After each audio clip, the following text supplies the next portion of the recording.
Hoje eu estou aqui com a Maria Silveira. É brasileira, empreendedora, natural de Fernando Estourinho, região de Governador Valadares. Na verdade, eu achei que fosse Valadares, né? Thiago. Não tem no mapa? Não, tem Uau! Ó, conhecida pelo seu empreendimento com o seu grupo MG Group aqui na região de Boston, trabalha no setor imobiliário, ajuda imigrantes a atingir o sonho americano todos os dias. E ela também atingiu seu sonho americano.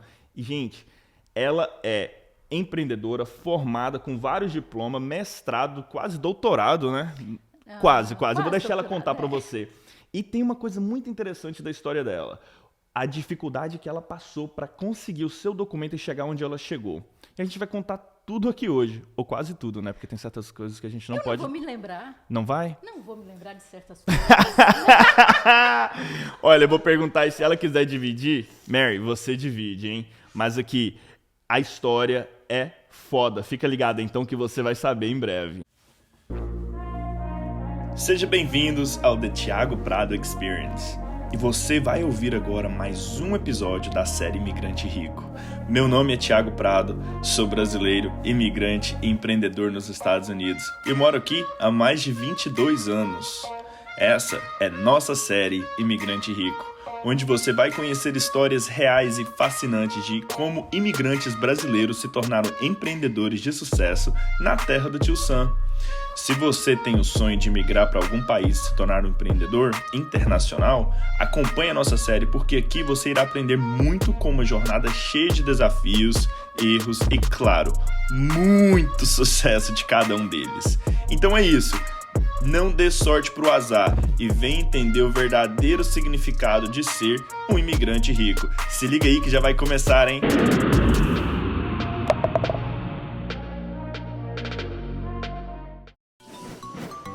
Este podcast é patrocinado pela BRZ Insurance. Bem-vinda, é um prazer ter você aqui. Super contente que você topou esse desafio.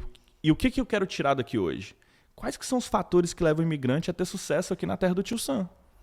Determinação. Vamos falar em breve. Força de vontade. Calma, que vai ter muita coisa ainda, Mary. Mary, mais cedo eu não sabia disso, fiquei descobrindo hoje. A gente já conversou muito sobre a sua história, mas hoje foi interessante. Você chegou aqui em que ano? Eu cheguei aqui em 1990. Em 1992 nasceu meu filho. Em 1990 que eu cheguei. 1990. Sim. Então você já foi parte daquela segunda onda, né? Que veio, porque teve a galera... A primeira galera que veio de Valadares, mesmo com aquele sonho, né, de melhorar de vida mesmo. Sim. O sonho americano. Sim, sim. Né? E aí você chegou aqui, seu primeiro trabalho... Fui ser house cleaner. Limpar a casa. Limpar a casa. Botou a mão na massa. Mas total, e com maior orgulho. Porque, Que legal. na verdade, eu venho de uma família muito pobre. Então, quando eu tinha 11 anos, eu já cuidava de criança para pagar a minha escola. Uau. Então, limpar a casa? O quê? Isso é nada. Diversão. Na boa, diversão e prazeroso. Sem dúvida. Porque você tem um objetivo. Sem então, dúvida. E assim, você melhora a qualidade. Eu não falo. Eu gosto de bater muito nessa tecla para quem tá aqui, porque é o seguinte: você não é uma limpadora de casa, você melhora a qualidade de vida das pessoas. Sim, é tudo percepção. É percepção. Sim. E eu trabalhei no hospital.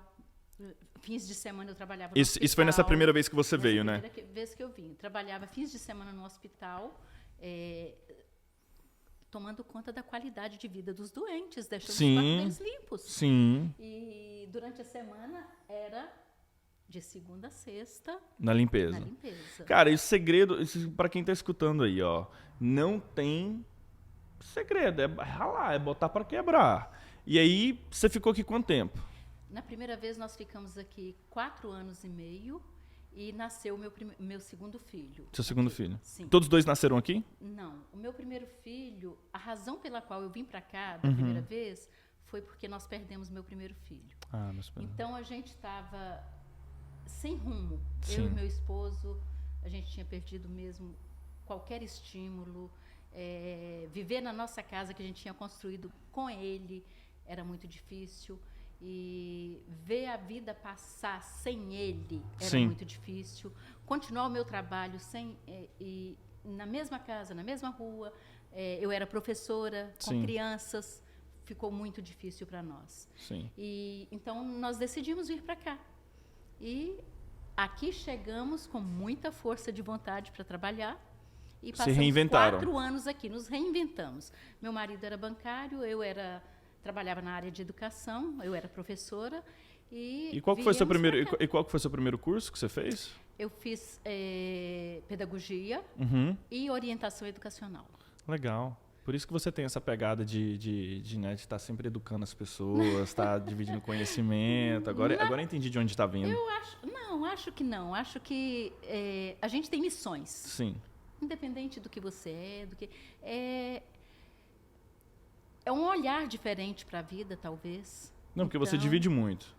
Muito interessante. Aí você ficou esse tempo todo, aí você, chegou naquele nível e você decidiu o quê? Falou, cansei, quero voltar? Não, aí a gente tinha vindo com o objetivo de ficar 4, 5 anos mesmo. Certo. Era mesmo para sair daquele momento e ficar por aqui. Meus irmãos estavam aqui, eu tinha alguns irmãos aqui, e depois voltar. Era aquele sonho mesmo. Vamos, juntamos um dinheiro, voltamos para o Brasil. E assim fizemos. Aquela onda, né? Aí nasceu o meu segundo filho. 1992, e nós fomos embora, ele estava com 2 anos e meio. 94 para 95, nós voltamos para o Brasil. Que época boa, hein? Na hora que tava o PEG do dólar, o dólar valia muito dinheiro, comprava lote no Brasil por uma mixaria. Mas tem uma coisa que infelizmente a gente não conseguia. Era segurança. Então, nós voltamos para o Brasil e recomeçamos. Foi um recomeço mesmo. Eu voltei para a faculdade. Legal. Aí você foi fazer mestrado? Porque para voltar para o trabalho, para voltar para a indústria, né? Para a indústria de trabalho. Depois de 4 anos a gente tinha que se ajustar. Certo. Então, eu voltei para a faculdade. Eu fiz Direito Educacional e fui para São Paulo fazer pós-graduação e mestrado. Uau. Então, fiz mestrado, depois fiz pós-graduação em Direito Educacional. Eu passei 2 anos, depois que eu voltei, para voltar para o mercado de trabalho, certo. Eu passei 2 anos estudando. Uau. Depois fiz mestrado por mais 1 ano, eu passei 3 anos estudando. Nós ficamos 7 anos no Brasil. Depois desses 3 anos estudando, eu fazendo pós-graduação, mestrado, eu passei mais 3 anos estudando para concurso. Uau. Aí, de concurso para ser empreendedora que você é um pouquinho diferente, hein? Aí passei no concurso. Você passou no concurso? Passei. Eu passei no concurso público para inspeção escolar, que está ligado a direito educacional. Sim. Eu diria que é o maior step na área de educação. E passei no concurso. Meu marido tinha uma casa lotérica e essa casa lotérica era assaltada quase todo mês. Mas a gota d'água foi quando mataram uma pessoa dentro da casa lotérica do meu marido. Então, ele realmente, assim, desistiu, vendeu. Então, a violência foi o fator que te trouxe para cá pela segunda vez. Exatamente isso. A violência. A insegurança. Porque você já tinha uma qualidade de vida, você fez o seu mestrado, você já tinha chegado naquele ponto ali, você já estava concursado, você tinha uma qualidade de vida boa. Bom, eu tinha um trabalho que eu não o deixaria. Você tinha uma empresa boa, uma lotérica, uma fonte de renda legal. Sim, não tinha necessidade de sair dali. Naquele momento, o que realmente nos forçou uma decisão desta foi realmente a qualidade de vida. Sim. E segurança. E mais, eu diria assim, principalmente que me incentivou mais a tomar essa decisão, porque é muito difícil você largar uma profissão. Largar o concurso ali, que é o sonho de todo brasileiro. Largar tudo. E é muito difícil. A casinha que você construiu, aquela coisa toda, uma vida que você realmente planejou e construiu. Sim. É muito difícil. Mas o que me fazia os meus olhos brilhar e realmente considerar a ideia de vir é que a minha mãe estava aqui. Minha mãe morava aqui. Sua mãe já morava aqui. Os meus irmãos todos, nós somos 7 mulheres, a casa das 7 mulheres. 7 mulheres e 2 homens. Então, os meus irmãos todos moravam aqui, menos eu e uma outra irmã. Uau! Então, ficou só uma irmã no Brasil. Então você já tinha uma base aqui, já tinha como já... Total. Então, quando meu marido falou assim, vão, eu não quero ficar mais aqui, essa insegurança, esse medo de tudo, a gente saía para almoçar num domingo e a gente já ficava preocupado que alguém ia entrar na nossa casa e roubar. Sim. Enfim, aquela insegurança mesmo. Sim, principalmente com lotérica, né? A lotérica é muito visado, o proprietário da lotérica, por causa do dinheiro que move. E também, sempre mesmo que você voltou dos Estados Unidos e construiu uma vida, tá coisando ali, tá vivendo ali, sempre é muito visado. Chegou dos Estados Unidos, é muito visado. Eu falo muito isso, né? Porque a gente que vem de família humilde, de família trabalhadora, né? A gente tem a nossa família que está no meio do povão, de onde a gente veio. Uhum. E aí você tem um outro nível, né, que é o nível de classe média e o nível de classe média alta. O classe média alta, ele nunca está ali no meio da periferia. Então, como a gente faz parte da periferia ainda, às vezes a gente fica muito exposto e você acaba sendo, o que esse cara está fazendo aqui? É uma insegurança muito grande. Sem dúvida. Mas aí o meu esposo quis voltar e ele falou assim, vamos voltar para os Estados Unidos e tal. Eu falei, eu não acredito que eu vou deixar tudo seu concurso. Que eu construí. Porque realmente é muito, muito... trabalhoso, sim. A gente tem que ter muito tem que foco. recomeçar tudo de novo. 3 anos de faculdade de novo. Ir para São Paulo. Eu saía de Valadares, de Minas, para ir para São Paulo. E depois de fazer um concurso público que foi assim super suado e tá assim pensando assim, agora que bacana. Sim. Eu tô onde eu sonhei estar. Eu tô com uma carreira que vai ser legal. E aí, de repente, você fala assim, não, vai tudo para o alto e eu vou recomeçar de novo. E eu tinha 40 anos. Chutar o pau da barraca. Então, quer dizer... novona, hein? Novona.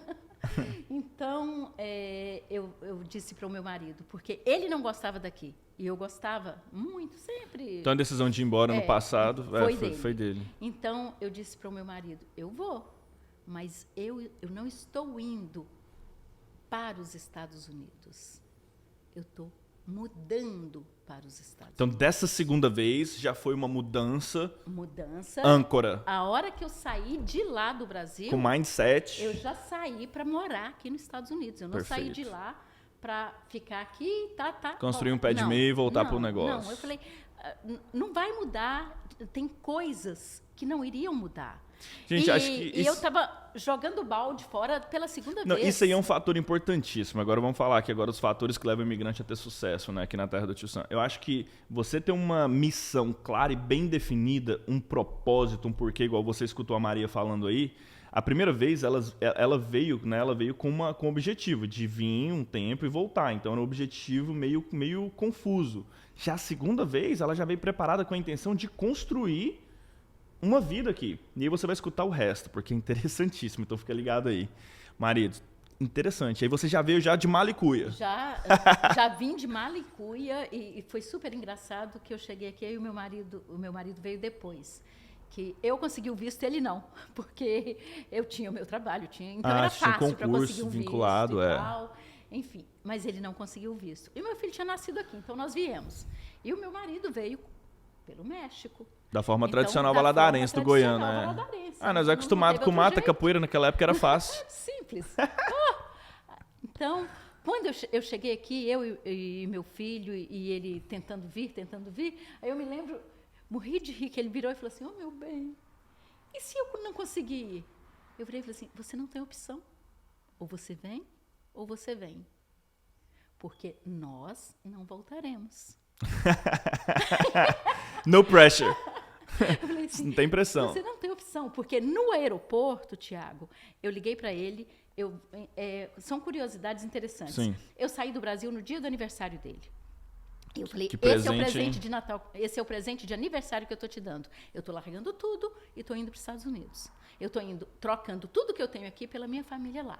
Uau. e por você. Então, eu cheguei no aeroporto, antes de pegar o voo, eu liguei para ele e falei assim, você tem certeza que é isso que você quer que eu faça? Porque eu estou indo embora. Eu não estou indo para voltar.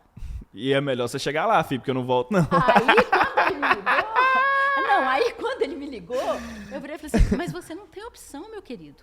Eu te dei a opção antes de sair daí. No Hoje, pressure. ou você chega aqui, ou você chega, porque não Mulher existe determinada, opção hein? de voltar. Mulher Não, determinada. Não existia. E aí você Não chegou, existia. voltou do zero.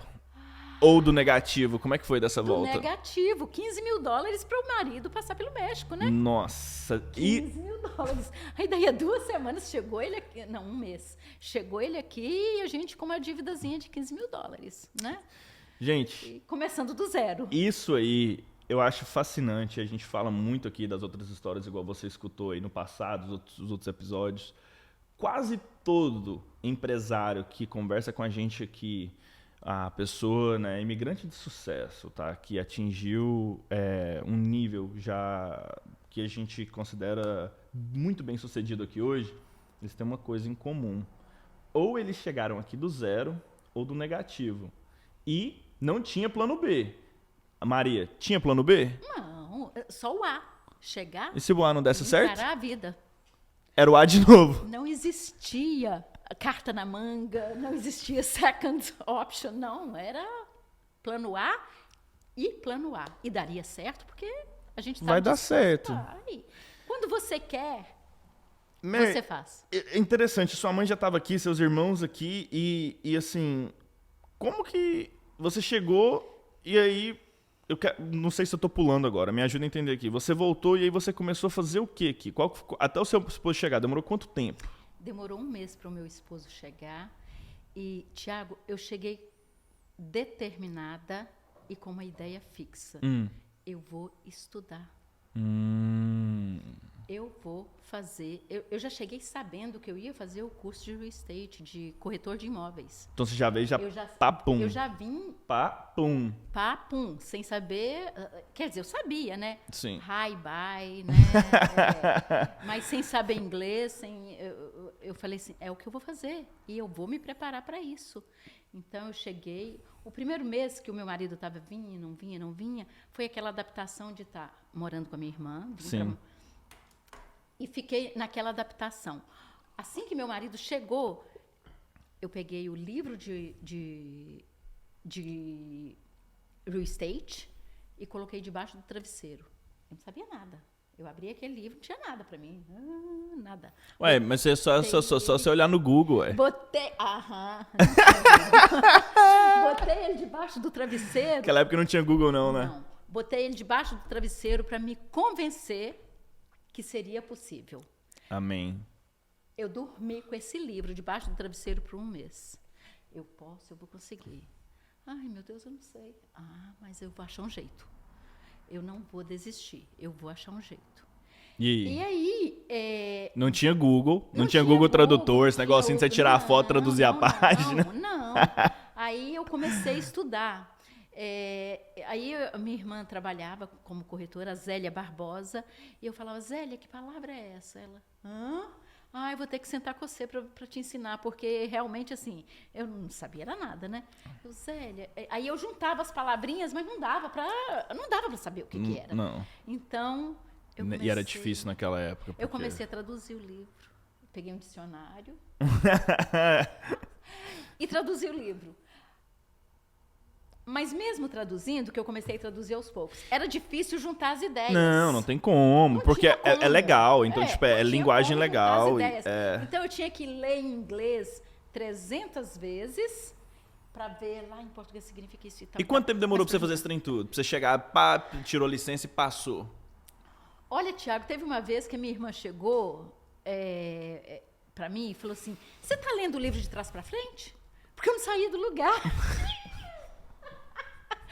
Aí ela virou, mas toda vez que eu chego, você está nessa página. Nessa localização, assim, porque o livro desse tamanho, você está lendo o livro de trás para frente. Eu falei, não, peraí, calma. E interessante é que durante esse período, eu tive várias propostas de trabalho. Para voltar a Imagino. A minha cunhada viajou Sim. e falou assim, te deixo o schedule de casa com você, e você vai tomar conta e tal. Aí aquilo bateu forte. Eu estou devendo, estou morando com a minha irmã, $500 por semana vai ser super bacana. Mas aí eu pensei, e o meu estudo? E o que eu quero? Que hora que eu vou ter para fazer isso? Como que eu vou fazer isso? Eu vou ter que desistir do meu sonho para pagar a dívida, para ir... E você fez isso? Não, eu não fiz. Aí... Eu não fiz porque se eu fizesse, eu enterrava o meu sonho. Então eu deitei e falei assim, não, eu não posso fazer isso comigo. Eu vou voltar aqui agora, eu vou parar de novo, Maria, porque é importante isso. Gente, olha só, um objetivo claro e definido com uma meta, sem dúvida nenhuma, é um fator que leva o imigrante a ter sucesso aqui na terra do Tio Sam, por todas as dificuldades. Na época que ela chegou, não tinha dicionário de Google, não tinha a gente fala nessa facilidade que tem hoje, e mesmo assim, perseverança. E ela foi e até que tirou sua licença. Sim, sim. Então, passei 8 meses estudando. 8 meses. Fiz o teste. 7 vezes. Mas nunca desisti. A questão é essa. Eu tinha um plano, eu tinha um objetivo e eu trabalhei em cima desse objetivo. Maravilha. Quando eu deixei esse trabalho, eu falei assim, eu estou me remunerando, eu estou me pagando. Sim. É um investimento, foi meu investimento, foi investimento. Então, coloquei na minha E muita gente porta, hoje em dia, Maria, não tem a paciência para fazer isso, né? pra Eles querem os resultados se dedicar. imediatos. E não existe Não nada existe. com resultado. O único Não lugar existe. que sucesso vem antes de trabalho é no dicionário. Não é? Qualquer coisa que você for vai exigir de isso você aí. trabalho, vai exigir de você dedicação e, principalmente, determinação. Maria, acho que é muito relevante isso. E aí, tá, você pegou a licença, você foi trabalhar com a Zélia, né? Sim. Perfeito. Gente, é importantíssimo isso aqui também, o que a gente está falando, que nessa época, tá, você não tinha pegado seu green card ainda, tinha?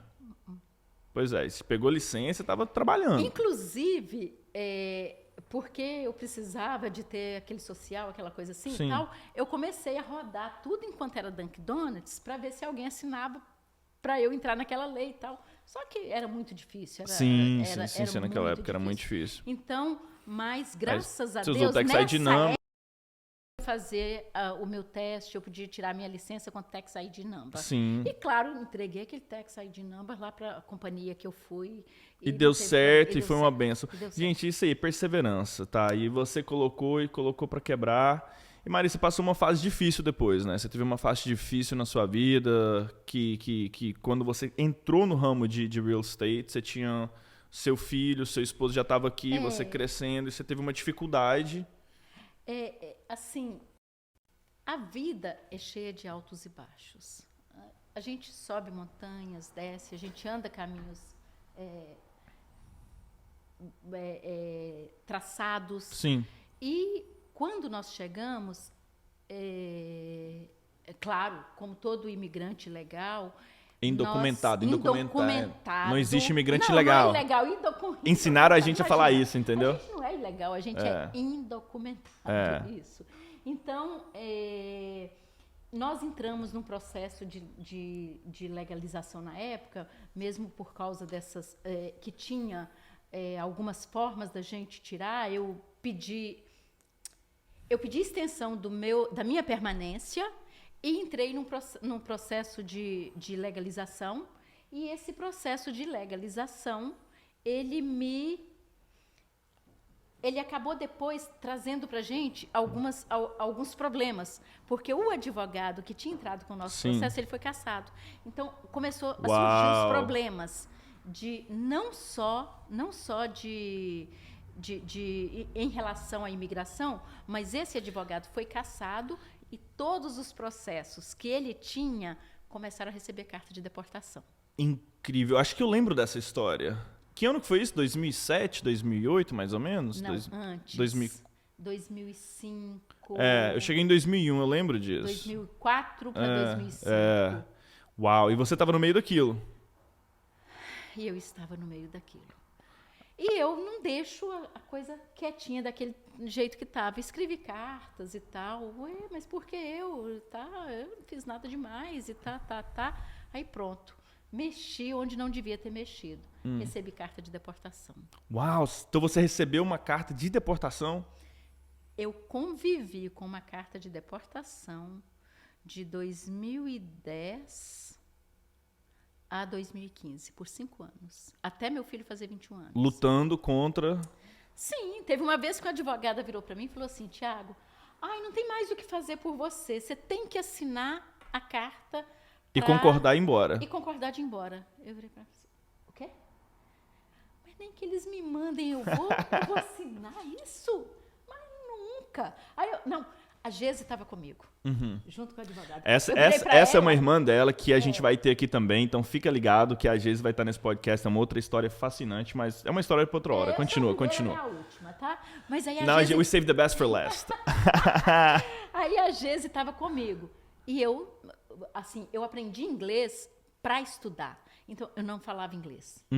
Aí, eu entendia, mas eu não falava tão bem. Quer dizer, não falava. Até hoje a gente fala assim, né? Quebrado. Mas aí, eu virei pra Gese e falei assim, Gese, essa mulher tá falando que eu... Eu falei, Gese, essa mulher tá falando o que eu tô entendendo? Ela, tá. Não, ela não tá falando isso. Para eu assinar para ir embora, Gese? Ela, Eu virei para ela assim, olha, nem que eles me mandem embora, eu vou. Quanto mais assinar para ir embora. Mas nem pensar. E sair de lá já pensando assim, o que eu vou fazer para mudar esse panorama? Aí comecei a rodar outros advogados. Procurando outro advogado. E encontrei um advogado, ele falou assim, não, eu compro esse tempo para você, a gente vai ter que fazer algumas coisas, mas a gente vai comprar esse tempo, 5 anos. E você vendendo casa nessa época? Na boa. Sim, e comprando. E comprando também. E a gente vai falar sobre isso, viu? Então, o que aconteceu? Esse advogado que pegou o meu caso, ele falou assim, mas comprar 5 anos vai ser muito difícil. Você conseguir dar pedalada, para você dar essa pedalando o juiz aí por 5 anos. Aí eu virei para ele e falei assim, não tem problema não, sabe o quê? Agora, da próxima vez, você vai dizer que eu só te contratei agora, então você não sabe do meu processo e tal. Ele, boa! Aí foi. Seu curso de direito entrou nessa hora. Aí na segunda vez a gente foi, ele, então tá ficando bom, eu vi sobre o caso da Maria bom. e tal, e a gente precisa de mais tempo. Aí a juíza deu mais 6 meses. Aí daí, no outro 6 meses voltou e a gente precisa de mais tempo. Aí daí, no outro 6 meses, ele virou e falou assim, Maria, que desculpa que nós vamos ter agora. Eu tenho que ir em Flórida, eu tenho que ir na Flórida. Tem que fazer uma viagem. Preciso fazer uma viagem. Infelizmente vai ser no dia da corte. Aí nós vamos pedir uma extensão, né? Aí fui pra Flórida, deixei ticket, deixei tudo e tal. E quando eu voltei da Flórida e fui na... Aí quando ele pediu a extensão, que eu fui na Flórida, a juíza me deu 1 ano de extensão. A minha última corte foi 2 semanas depois do meu filho fazer 21 anos. Amazing. Mas a minha última corte, o meu filho estava comigo. Antes da gente chegar lá, porque que agora tem gente que vai ficar perdido. Nessa turbulação toda aí, porque até eu tô perdido aqui, como é que você vendia a casa no meio desse trem todo? Porque você tinha uma carta de deportação, você podia dirigir? Então... Você tinha carteira? Como é que você tava rodando? Eu tinha uma carta de... Eu tinha conseguido o meu social quando eu entrei, né, com o processo. Então, eu tinha uma carteira de motorista, válida para mais 5 anos. Sim. E com isso, eu ia validando ela, porque eu tinha aquele social. Sim. Eu tinha uma carta de deportação, mas isso não chega até os órgãos públicos. O estadual e federal é diferente, entendi. Não chega. Então, eu continuei renovando a minha carteira, eu tinha minha carteira de motorista e continuava mostrando as casas e tal. Mas não teve uma época, eu lembro que uma época que você me contou que você falava assim pra pessoa, não, passa aqui e me pega que é mais rápido pra gente... Como é que é essa história? Me conta essa história. Porque quando eu comecei, eu não tinha social, eu não tinha carteira de motorista, eu não tinha nada. Então, o que eu fazia... Como é que você mostrava a casa? Explica pra nós. Pois é, eu fazia o seguinte. Conta esse caos. Escritório, e eu falava com o meu cliente assim, olha, para evitar, né, da gente se perder, da gente e tal, vamos no carro, eu vou de carona com você que aí eu vou trabalhando. Eu ia de carona com o cliente para mostrar. O cliente levava você ir mostrar a casa. Quando a Zélia não ia junto, era o cliente que me levava. Maria, Então, isso aí é um dos fatores. Isso é um dos fatores que leva o imigrante a ter sucesso aqui na terra do Tio Sam. Criatividade. Porque no final do dia, a gente tem que ter resultado. E não importa como, você vai ter que ser criativo. Escuta só essa história e pega a visão da Maria. Ela não podia, mas isso não te parou. Não, de jeito nenhum. E vendendo casa, comprando casa, conta aí. Aí quando você comprou sua primeira casa, Maria? Porque você falou isso mais cedo. Pois é, menino. Então, eu morei com a minha irmã durante 1 ano até eu passar no curso do real estate. Aí, depois que eu passei no curso e comecei a trabalhar, aí nós alugamos um apartamentozinho e eu comecei a trabalhar. No meu primeiro ano de trabalho, eu fui Centurion. Eu vendi 65 propriedades. Uau! Que ano que foi esse? 2007, 2008? Não, 2002. Uau! 2003. Época boa, viu? 2003. Eu vendi 65. 2004? Ó, produção, Sim, 2004 em produção. Eu vendi minha primeira... Eu vendi 65 propriedades. O engraçado é que quando eu fui fazer... Desculpa meu francês. Caralho, muito foda no primeiro ano. Você demorou 1 ano pra tirar a licença, na hora que você pegou, pum! E com cliente, né? Uau. Mas o engraçado é que quando eu fui fazer entrevista... E qual que é o segredo emprego, disso aí? Como é que você fez essa mirabolação toda e fez o negócio acontecer? Assim? Explica aí pra quem tá acompanhando a gente. Você que vem de casa, que no seu primeiro ano você não conseguiu vender 65, liga pra Maria e pede uma consultoria. Até rimou. Liga pra Maria e pede uma consultoria. Não tem segredo. Eu respirava trabalho e eu trabalhava de 7 às 11 da noite. Porque naquela época não tinha e-mail, não tinha, era fax, era telefone. Era telefone. Não, eu tinha um BIP para as propriedades vir para mim. Então, assim, pegava a oferta na sexta-feira pelo BIP. E a oferta para ir, eu ficava até a meia-noite no escritório, porque eu tinha que passar vários fax com aquela oferta. Então, assim, eu trabalhava 8 dias na semana, se tivesse 25 horas, era 25 horas. Trabalho. Então, peraí. Trabalho. O segredo do imigrante aqui é esse. Por que o cara ou a mulher chega no sucesso que ela chegou? 8 dias na semana, 25 horas por dia. Essa é nova. Essa é a frase da Maria. 8 horas. 8 dias Me passa essa receita que eu tô precisando dessas horas também. Eu precisava fazer aquelas horas. Contar. Trabalhar como se eu estivesse trabalhando 2 em 1. Era... Não, e aí, pô... Porque a minha dificuldade era bem maior do que a de todo mundo. Primeiro eu comecei, eu não tinha carro. Eu tive que comprar carro isso em com inglês... meu primeiro coisa. Pra marcar a casa. Tiago. Conta pra mim com o inglês, como é que era? Tiago. Porque eu já tenho a história do Aramin. Depois eu conto pra vocês a história do Aramin. Eu ligava pra marcar a casa e os corretores riam na minha cara. Aí eu comecei a pensar assim, o que eu vou fazer para fazer isso ficar diferente? Aí eu falei assim, soletrar estava muito difícil. Para soletrar lá, ia ficar muito difícil. Aí eu falei assim, tá certo, o número é mais fácil, é menor do que aquele endereço daquele tamanho e tal. Aí as propriedades vêm com MLS number, tem um número, 6 números. Aí eu falei, olha a criatividade aí de novo, olha a criatividade. Por que eu vou ficar falando nome de rua com esse povo rindo de mim e ainda falando assim, o quê? What? E eu achava que estava falando certinho. Porque falava 10 mil vezes, como? Soletra? Spell? E eu, ai meu Deus, spell era pior ainda. Aí eu coisei os números, falei, MLS number. E falava o número. Done. Perfeito. O dia que eu marquei uma casa com a minha irmã do meu lado, ela falou assim, eu tenho que te ensinar a falar o nome dessas ruas. A Zélia falou, peraí que eu vou... Não, e você sabe que é o mais engraçado? Que nem americano sabe falar o nome das ruas, nem da cidade daqui, né? Exatamente. Então já começa com... Tem até um vídeo no YouTube, depois se vocês quiserem. O vídeo no YouTube. Como que americano fala o nome da cidade de Massachusetts? Ninguém consegue. Não falam. Imagina a gente, então. Mas pra Goiânia é mais fácil, sabia? É porque nós fala porta, portão, então a gente já chega e fala car, desculpa. Mas também fala uai. Não, mas não puxa o R, né? Só lá de Berlândia. É verdade. O povo lá de Berlândia puxa o R. Bem puxado. É isso. Então, a Zélia não tinha tempo de me ensinar. Eu tinha que arrumar uma forma. 60 e mais casos no primeiro ano. Aí fui receber o prêmio. Eu não sabia. Eu cheguei em Recebeu? Boston para receber o Centurion. Eu cheguei em Boston, tava todo mundo, os americanos lá, a nossa empresa, o quê? 150 pessoas Aí o gringo lá pira. e tal. Aí o meu chefe chegou e falou assim, olha, eu quero te deixar saber que você é uma das premiadas. Eu, hã?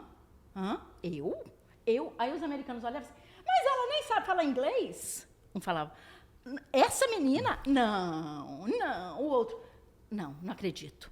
Aí eu falei assim, eu? Eu estava sem batom. Aí a minha irmã pegou um batonzinho na bolsa, passou o batonzinho, porque eu ia subir lá para pegar ele. Que legal. E o discurso era... Você teve que improvisar na hora. O discurso era, thank you very much, thank you very much, thank you very much. Que legal. Só E aí você isso. comprou sua primeira casa já logo em 2005, 2006. No primeiro ano que eu comecei Foi antes da a trabalhar. bolha. Foi antes da bolha. Eu comprei a casa cara. Uau. Mas compramos a nossa propriedade, uma single family, uma gracinha. Mudamos do nosso tem ela até apartamento. hoje? Não, porque nós compramos outra depois, com o passar dos anos. sim. Então, mas foi a nossa primeira casa, foi a nossa single family. E eu tenho muita gratidão a Deus e muita... E aí você foi comprando casa, porque teve um dia que você contou uma história pra mim off record, que seu esposo não queria que você comprasse mais casa, né? Ele vai me matar. Vamos entrar nessa história aí. Essa história é boa. Ele A vai mulher me começou você vendendo casa, e como é que foi? Olha, quando o mercado imobiliário caiu total, eu falei assim, gente, por que não comprar? É a hora. Eu tava na faculdade, eu não tinha dinheiro, eu também. Gente, mas Ah. eu tinha juntado o dinheiro da faculdade do meu filho. Eu tava quebrado, igual arroz de Então, terceira naquela pois época, fazendo é. faculdade. Pois é. Tava na Tufts. Não que eu tava com eu esse queria. monte Não, mas se eu de tivesse pelo menos dinheiro, 50... não. aí eu sei. Eu tinha $80 mil da faculdade do meu filho, Uhum. guardado, que era para pagar a faculdade dele. Eu falei assim, esses $80 mil eu vou fazer ele se transformar em muito mais. Eu pensei comigo, sabe? Sim, porque o Não, imóvel... sabe a Dona Marta? Porque muita gente não sabe disso aqui em Boston, tá? Mas é importante a gente falar isso aí, porque o mercado na Flórida, toda vez, a gente falou isso mais cedo, sobe e capota. O mercado desce aqui, total. ele é estável. Aqui não. Aqui ele regulariza. A gente está entrando em recessão aqui agora e pode ter certeza, esse vídeo que a gente está fazendo ele aqui hoje, ó, a data dele, tá? Ele vai sair hoje, sexta-feira, dia 13, sexta 13, hein? Caramba! Sexta-feira, dia 13, é o seguinte, a gente está no começo de uma recessão aqui nos Estados Unidos. A gente já está em contagem regressiva. Já está em contagem regressiva. E a coisa Quer vai dizer, ficar, eu sou economista. As pessoas que eu respeito, mas... entendeu? Já tive almoço essa semana, já deixou bem claro que a gente pode preparar o cinto aí, que a turbulação vai ser feia. Sim. Eu não sou economista, mas a gente você que tá está em acompanhando contagem esse vídeo regressiva. depois no futuro, presta atenção o que acontece com o mercado de casa aqui na região de Boston comparado com os outros estados. Isso aqui é muito estável. Sim. E você deu uma mega de uma sacada. Sim. Você comprou casa na região de Everett, Medford, como é que foi? Aí eu falei com meu esposo, vamos comprar cá, tá barata essa casa e tal, pela metade do preço, tá. Ele, o quê? Essas velharias? O quê? Todo mundo tá querendo se livrar disso, você quer comprar? Essas casas velhas, caindo nos pedaços. Eu não, você tá casaram de louca, três de famílias ali. jeito nenhum. Aí o sangue do cordeiro, o que eu vou fazer? Aí... O dinheiro era para fazer. É demais. Eu chamei o meu filho e falei assim, olha, nós temos esse dinheiro para a sua faculdade. E eu gostaria de comprar umas 2 casinhas com ele, porque os aluguéis são bons e tal. Mas o seu pai não concorda. Mas o dinheiro é da sua faculdade. O que você me diz? Aí o meu filho foi assim... Ele foi tão generoso nas palavras dele, que ele virou e falou assim, sabe de uma coisa, mãezinha? O dinheiro não é meu. É seu. É de vocês trabalharam. Então, você está no mercado. Se você acha que é o melhor, não escuta meu pai, não. Compra. Aí eu falei assim, Era o que faltava. Dele. E ele me deu... Eu falei Te deu aval? E ele me deu aval? Comprei 1, comprei 2, comprei 3. Aí... E elas pagavam a faculdade do meu filho. Sim. E as Sim, casas a renda pagou, a Aí eu renda. virava para o meu marido, mas como? Se uma propriedade que eu estou comprando, ela se paga e ainda sobra dinheiro? Onde é que está o problema aí? Bom demais. Aí, a primeira E casa pra quem ele não sabe conversou isso aí, comigo. chama cap rate, né? O cap rate é o Cap segredo rate. disso. É. Ó, muita gente gosta de flipping. Flip é uma coisa boa, mas fluxo de caixa recorrente É muito melhor. Quer dizer, não estou dizendo que flip não é bom. Todos dois são bons. Também fiz O flip. flipping é para gerar o fluxo de caixa, para comprar a casa, para você ter renda passiva. Exato. Aí depois Os dois, eu fiz um é o um complemento do outro. Depois eu fiz o flip porque era uma forma Todos dois de são gerar bons. fundos para Comprar mais para ter mais renda. Para ter a renda. Você é bom jogar Monopoly, hein? Monopoly. Na terceira propriedade, o meu marido ficou sem conversar comigo 3 semanas. Ele falou, mas você está ficando louca. Não tomo conta. Aí, coitada da Maria. Trabalhava o dia inteiro e ainda tinha que tomar conta de inquilino. Recolher aluguéis no fim de mês. E assim, eu Manutenção me virava. e o trem. Eu me virava. Você mexeu o doce, que nem o mineiro fala. Mexi o doce, comi o doce. Na boa, sem problema, não. Mas chegou uma hora que eu falei assim, olha, Mary. ou vai ser uma companhia ou você toma conta. Que história, Mary. Aí ele pegou a rédea das coisas, sem E aí problema. entrou e viu que o negócio estava bom e já não, voltou. Aí hoje ele não gosta que eu fale isso. Não, Ele mas, fala assim, gente, não, isso eu posso falar um negócio pra você. E assim, o bom, tá, é que às vezes, acho que é um dos fatores que leva, né, o imigrante a ter sucesso aqui, é isso. É um pouco, tá, de gut feeling, que quase todo empresário fala. Você tem que ter um gut feeling.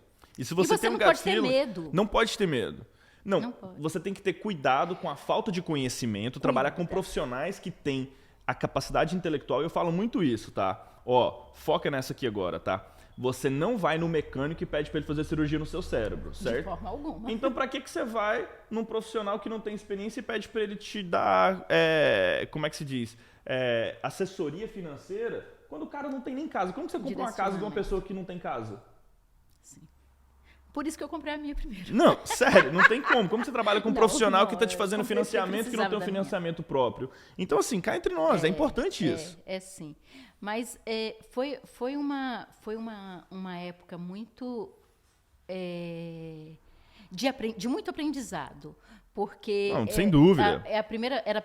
eu estava vivenciando aquele mercado todo. Isso aí já era 2008, 2010, aí já veio a bomba, o trem já derretendo, 2012 você comprando, 2013, 2014. 2014 chegou a hora que aí pronto. Aí né? o negócio começou a virar. Aí, pro lado bom. É. Aí todo mundo queria pular no ônibus. Todo mundo queria e começou a inflar. Aí onde que veio o MD Group? Então o MD Group tem uma história muito bacana. Eu e a Zélia trabalhamos, né, por 15 anos juntas e minha mãe adoeceu, aí a gente precisava muito ficar com a minha mãe. Uhum. E fomos nós que cuidamos da minha mãe durante o tempo benção. todo que ela esteve doente. Cada dia ficava um irmão e assim a gente realmente priorizou estar A qualidade com de vida ela, dela. a qualidade de vida dela. E nessa época a Geise trabalhava no hospital. Aí eu ficava doida para a Geise vir trabalhar conosco, doida. Aí eu chamava, Geise, vem trabalhar conosco. Geise, porque ela me ajudava. Ela saía do hospital e ela me ajudava, que eu tinha eu tenho dificuldade em inglês, tá, gente? Sim. Né? Eu estou fazendo de conta. Então, ela me ajudava com o inglês, ela me ajudava com a papelada, ela me ajudava com as coisas. A Geise trabalhou muito tempo junto comigo. E eu ficava doida que ela viesse para o real estate. Que ela Insistia, batia naquela tecla ali com ela. Vem, Geise, vem ela. Esse estresse seu? Não, de jeito nenhum. Isso que você faz? Não, de jeito nenhum. Mas eu amo o que eu faço. Eu realmente amo. Faço porque gosto. Adoro as pessoas. Eu gosto de estar com as pessoas. Eu gosto de conviver com as pessoas. Eu gosto de atender as pessoas. Fazer a diferença na vida das pessoas, Eu gosto né? de sonhar com as pessoas e ver o sonho delas realizado. O objetivo das pessoas torna-se o meu e eu calço o sapato delas. Por quê? Porque eu gosto. E é bacana essa troca. E eu me preocupo com as pessoas. Maria, eu vou parar aqui agora, porque acho que é importante a gente até voltar e refletir no que você acabou de falar. O segredo da vida é você descobrir o que você não gosta de fazer e fazer menos disso. Em resumo, escuta o que ela acabou de falar aqui agora. Eu amo o que eu faço. Eu gosto de fazer o que eu faço. Eu sonho com os meus clientes. É esse o segredo. Se você vai instalar pedra, você quer ser o melhor pedreiro. Se você vai ser o melhor cara do banco, você vai ser o melhor banqueiro. Você tem que amar o que você faz. Se você está fazendo por dinheiro, não dá certo. Não rola. Se você faz o que você gosta de fazer, não é trabalho. Não é, a gente se diverte, né? E eu saio de casa com o maior prazer do mundo, trabalho, não tenho problema. E eu costumo dizer, eu encontrei no real estate um prazer no trabalho que eu não encontrei em nenhuma outra atividade que eu desenvolvi. Sim. Então, isso é muito prazeroso. E aí você convenceu a Geise, você falou, Geise, vem comigo. Mas aí a minha mãe adoeceu. Então, ela não convencia a Geise. Não foi fácil assim, não? Ela foi fácil, difícil. não, a Geise foi... Eita. Eu nasci primeiro, ela nasceu por último, mas aquilo tem uma personalidade. Caçula é sempre assim. A minha irmã assim também. Aí a minha mãe adoeceu e ela não tinha tempo para ficar com a minha mãe. Então ela foi ser real estate porque ela podia controlar o tempo dela melhor para ficar também com a mãe. Então, aí o bichinho mordeu a menina. Ela vai aí depois que ela mais. ganhou o primeiro cheque, ela falou, o que eu vou ficar fazendo lá naquele hospital, Ela senhor? acho que eu quero ficar louca igual a minha irmã. E até hoje não parou. Quem a conhece Geise a é uma Geise sabe. companheirona, é uma profissional tremenda. Não, legal. Aí a equipe cresceu, hoje vocês estão na região de Boston. É importante, para quem está acompanhando e não sabe dessa história, hoje, tá? Explica aí para o público o que vocês fazem. Então, hoje o MD Grupo é um grupo completo. Eu costumo dizer assim, porque o MD Grupo não é Maria, não é a Geise, não é a Lia, nós somos 15 corretores lá, 15 anjos. Nós somos MD Group The Real Estate Angels. Por que The Real Estate Angels? Porque realmente a gente cuida. Sim. A gente trata o cliente com cuidado. Sim. A gente quer realmente guiá-los. E guiá-los da melhor forma possível e com extremo respeito pelo cliente. Então, o MD Group surgiu assim. Eu e Geise trabalhávamos juntas e, por sermos irmãs, ficava muito difícil diferenciar um cliente da outra. Sim. Porque o mesmo lugar que eu estou, a mesma coisa. Então, a gente falou, vamos trabalhar juntas, vamos fazer o MD Group. E fizemos. E depois veio a Lia, um furacão que revolucionou o MD Grupo. Que vai estar aqui com a gente também uma hora, em breve. Que foi assim, super, super bacana. Então a gente costuma dizer assim, que a gente se completa. Que legal. Nós fazemos, cada uma de nós temos um skill, nós temos qualidades que se complementam. Que se completam. Então o MD Grupo lida com investimentos, first home buyer, vender as propriedades, aluguéis. Então, a gente realmente lida com toda e qualquer... do começo até o final, se você comprou, gestão, vendeu... qualquer ramo em termos de real estate. Então, legal. Então, é importante isso aí. Para você que está assistindo esse vídeo, você que está no Brasil, tá? E você que quer uma renda passiva, a mulher entende, viu? Ela tem algumas casas já até... completas, quitadas, com vários inquilinos, que geram um fluxo de caixa legal. Então, o que eu sempre falo, vai numa pessoa que já fez, já errou, aprendeu com os erros dela, tem o couro no negócio, porque ela tem o conhecimento, a capacidade de te ajudar a atingir o seu sonho americano aqui na terra do Tio Sam. E, nossa, assim... E trabalhei 20 anos indocumentada. Porque eu não sou ilegal. Sim. E não fui. Sim, 20 anos indocumentado e você, poxa, prova pra você que você que tá aqui, a única coisa que te limita é o quê, Maria? A única coisa que limita a gente, Tiago, é a falta de objetivo e de foco. Objetivo e foco. E olha... perseverança. Sem dúvida nenhuma. Eu acho que dessa conversa aqui, a gente tirou vários fatores que levam o imigrante a ter sucesso na terra do Tio Sam, mas o maior e o mais relevante, o mais importante, foi foco. A Maria, quando veio, ela veio com o objetivo de ficar um tempo, voltou para o Brasil, voltou com o foco de ficar aqui, se instalar aqui, porque a família dela já estava aqui. E eu acho que quem está escutando esse podcast no carro, é importante você escutar de novo. Quem está assistindo, escuta de novo. E se você curtiu, divide, manda para alguém, porque Maria, foi fenomenal. Eu adorei, conheci mais ainda da sua história que eu não conhecia. Meus pesos pelo seu filho. E obrigado por dividir a sua história com a gente. Eu espero que você possa atrair futuros corretores. Se você quer entrar no mercado imobiliário, vocês sempre estão buscando por talento. Sempre. Olha... Não, sério, se eu fosse começar, eu queria começar com uma pessoa igual você, sabe por quê? Eu agradeço mesmo. Não, porque energia positiva. Isso, poxa, esse tempo de experiência, entendeu? Esse carinho que você tem. Então, se você está procurando uma carreira nova, entre em contato com a Maria. conversa com ela. Se você quer uma consultoria de como faz 65 casas no primeiro ano, a mulher sabe fazer. E, cara, é fenomenal. Obrigado pelo seu tempo. Imagina, eu que agradeço por estar aqui. Eu quero dizer que não existe nenhum tipo de sonho que não possa ser realizado.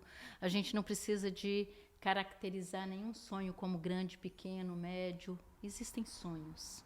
Fenomenal. Tô assim... super capaz de serem realizados. O seu sonho, não importa qual é, você pode. E você pode mesmo. Eu fiz. É o que eu falo, né? Acho que essa é a essência desse podcast, desse diálogo, dessa conversa, é mostrar para você que está aí assistindo a gente que se a gente fez, você também pode. Você também pode ser um imigrante rico. E a gente vai fechar falando sobre o que é riqueza, tá, pra gente. Maria, qual que é a tradução de rich para português? Pois é, rico, né? E wealth? Riquíssimo. E Maria, o brasileiro ele só foca no dinheiro. E aqui nos Estados Unidos, aqui principalmente em Massachusetts, o rico ele se apresenta como? O rico você não está escrito na testa e nem nas roupas e nem no tênis. Ninguém trata uma pessoa e nem... Baseado no carro, na roupa, no relógio que ele está usando. No relógio que ele está usando. Não. Às vezes você não consegue nem diferenciar um rico... O super rico de Winchester das cidades aqui. Ou um pobre, porque às vezes o pobre está mais bem vestido que o rico. Correto. Então, mas assim... O que eu acho assim... Mas o wealth muito a definição de é wealth seguinte, em gringo, tá? Pro brasileiro que está escutando a gente que ele não sabe. O que significa wealth? Então, wealth na sua visão, é muito mais do que rico. Por quê? Porque o wealth é eu ter minha família com saúde. O wealth é eu poder sair para trabalhar. O wealth é eu ter coisas que o dinheiro não compra. Maravilha, é isso aí. É saúde, porque sem a saúde, o que adianta, não somos né? nada. Então, o wealth é muito mais do que rico. Isso é ser um imigrante rico, porque a qualidade rico em dinheiro. E é isso que a gente tem muito. E a gente tem que passar muito para a população que é a qualidade de vida. É a segurança que você veio por causa disso. É a educação. É a educação que você pode dar para o seu filho. É realmente poder sonhar em ter uma vida melhor. Não é nem só em ter uma vida melhor. É poder investir naquilo que você está querendo, nos seus sonhos, e saber que isso é possível para você e vai se tornar, não só em termos de dinheiro, mas em termos wealth, em termos que vai te trazer benefícios que o dinheiro só não vai comprar, mas que o dinheiro também é importante, mas que ele não é o centro. Então, eu não trabalho, não é por dinheiro, eu trabalho para ter um bem-estar. E às vezes parece muito clichê a gente falar isso, eu não trabalho por dinheiro, eu trabalho por bem-estar, porque todo mundo já passou, e tem um livro que eu amo, tá? O nome do livro chama Nickel and Dime. É tipo nickel a moeda e dime da moeda também. E ele fala muito sobre emprego para pagar as contas. Todo mundo já teve emprego para pagar as contas. Eu já pintei no inverno, você já limpou casa, já entreguei pizza na época da faculdade. Então fala muito isso, tá? Todo mundo já teve um emprego para pagar as contas. Mas o intuito é você passar 8 meses com um livro debaixo da cama ali, ó, estudando, se preparando para que você não tenha que fazer isso depois. Esse é o propósito, e é muito legal isso. Então tem um objetivo claro, tem um propósito, foca nele, fica ligado nesse objetivo seu, coloca os mini objetivos ali dentro, procura um mentor e o resto se encaixa. E aí você vai conseguir fazer, né, o que você ama, não por dinheiro. Mas para você chegar lá, você tem que pagar as contas. Sim. E não tem nada de errado. Todos nós já fizemos. De forma alguma. Mas que bom que você pode pagar as suas contas fazendo aquilo que você gosta. Sem dúvida. Porque você não está fazendo para pagar a conta. Não é só os boletos. Não são os boletos. Maria, eu adorei. Olha, foi fenomenal. Eu acredito assim que a gente vai passar um conhecimento assim, uma visão muito diferente, porque independente das dificuldades que você passou, você superou todas elas. E eu sou seu fã, te admiro. Obrigado por topar dividir esse conhecimento com o pessoal. E até eu que a agradeço, próxima. mas eu digo, olha, não tenha medo. A minha primeira entrevista, Tiago, foi super engraçada. O chefe da minha irmã, quando eu fui para começar, né, no real estate, eu sentei com a minha irmã e eu estudei, mas eu não falava inglês. Aí ele virou e falou assim, a minha irmã virou e falou assim, tudo que eu dissesse, você fala assim, yes, não, yes, yes. Aí ele começou a fazer a entrevista, né? Aí eu olhava para ela, yes, e eu, yes. Aí... Aí ele perguntava outra coisa e ela respondia e eu tentava... Com o body language? Aí o body language... Eu trabalho com o americano, com o chinês, com o body language é a melhor tudo. Então não tem forma medo. de comunicação. Então fechando... Aí, ele virou para mim... Não, ele virou para minha irmã e falou assim, que dia que você quer começar a trabalhar? Eu falei, pode começar agora. Aí ele falou assim, cuidado, ela vai vender mais do que você. Energia positiva é tudo. Eu já tentei te dar Ele tchau aqui virou e algumas falou vezes, assim, porque eu e você vai ficar até o fim. tchau, Não, mas Thiago. olha, mas eu tenho uma coisa importantíssima. Foca aqui, produção. Vou te fazer uma pergunta. De onde vem o desejo? Da necessidade. O desejo, ele vem da necessidade. E essa necessidade de vencer foi o que fez essa mulher vender 65 casas no ano. Eu vou fechar aqui agora porque tem mais. A gente vai fazer uma série 2 disso aqui, porque essa história dela é muito maior do que isso. Quem conhece sabe. Se você quer conhecer mais, entre em contato com ela, porque, é admirável. Mary, amei. Até episódio 2. Até episódio dele. This is the Thiago Prado Experience.